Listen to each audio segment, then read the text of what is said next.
Mon Dieu. What a game of hockey that was this morning.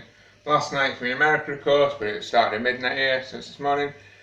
Now, given Detroit's last few seasons and given Tampa's last few seasons, they are, of course, the two-time reigning champions.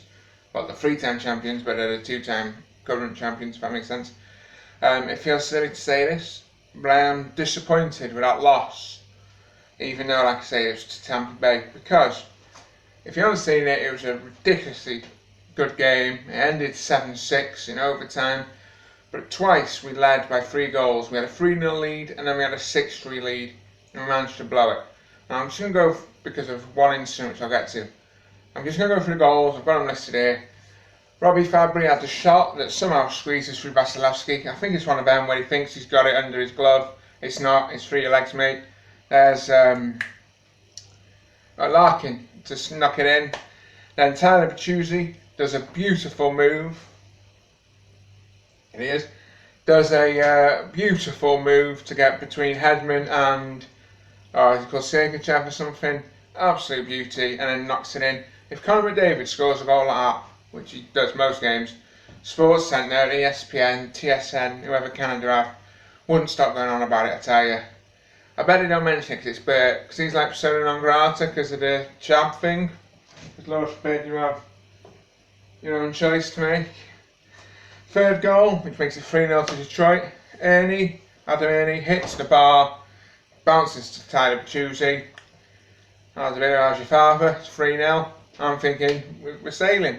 Because Tampa had lost quite badly to Pittsburgh in the opening. So I thought, hey, they're on the ropes. And their third line's gone apparently. Straight away, as soon as I write down a note, Tyler scored again. Palat scores at the other end, so it goes to 3-1. I'm not too worried about that.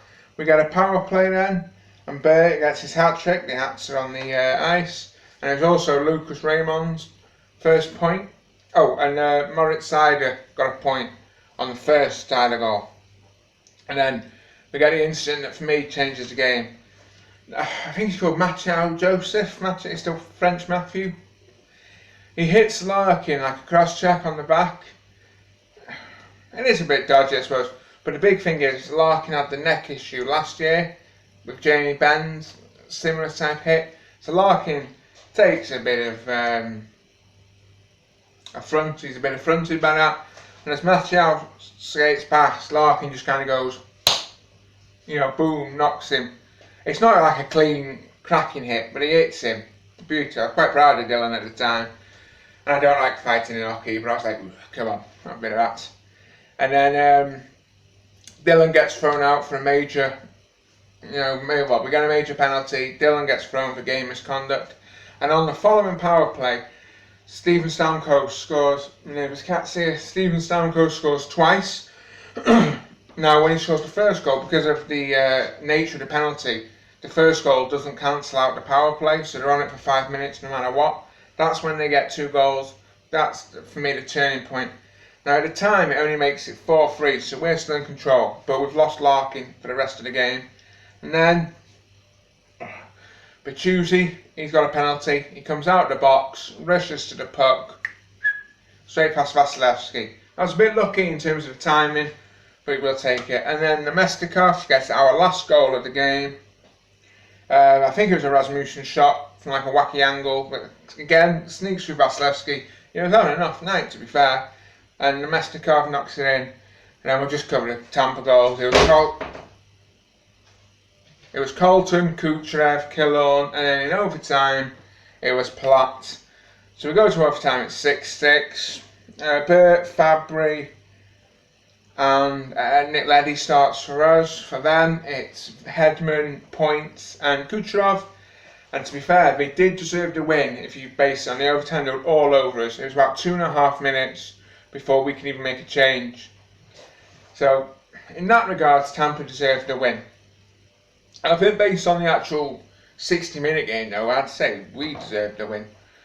And although we let in 6, I think Nedeljkovic, I think that's how you say it, he should get one of the stars. He might have done, I don't know, the stream well, it wasn't a stream, I was watching on NHL TV, but you know, it said the game was ended. It didn't show me the Bally Sports Detroit stuff. So I don't know who got the stars. And my internet, 2 minutes left in the game, I think it was 6-5 at that point to us. My internet goes out, red light and everything. It took about 10 minutes to fix it. So I was I couldn't go on Twitter because I was behind everyone then. And just to go through some missed shots, Adam Ernie had a good shot. I think he was in the slot if I remember right. The cat's chasing him. But he misses the net completely. You can't do that. You know, you got to take chances. That was disappointing. And there was a lot of like fighting and pushing. Well, no, there was a lot of pushing and shoving throughout the game. You know, a bit of it to do. I don't remember any real fights. The referees stopped a few that looked like they were going to kick off. Where's my shirt? So, and he had a captain ceremony pre-match. So Tampa deserved the win based on the overtime, based on the 6 minutes they didn't. Major turning point was Dylan Larkin. He might get an actual game suspension now. I think they look at these game misconducts and give you like future suspension thing, which would be disappointing. Maybe they'll take in the hit or the cross-check price that into account. Hope we do. On to Vancouver, or Vancouver on to us on Saturday, I think. I don't know if that's Saturday America, well, if it's Saturday, that'll be tomorrow, won't it? I think it's Saturday America, Sunday morning here. Good luck, Detroit, and let's go Red Wings.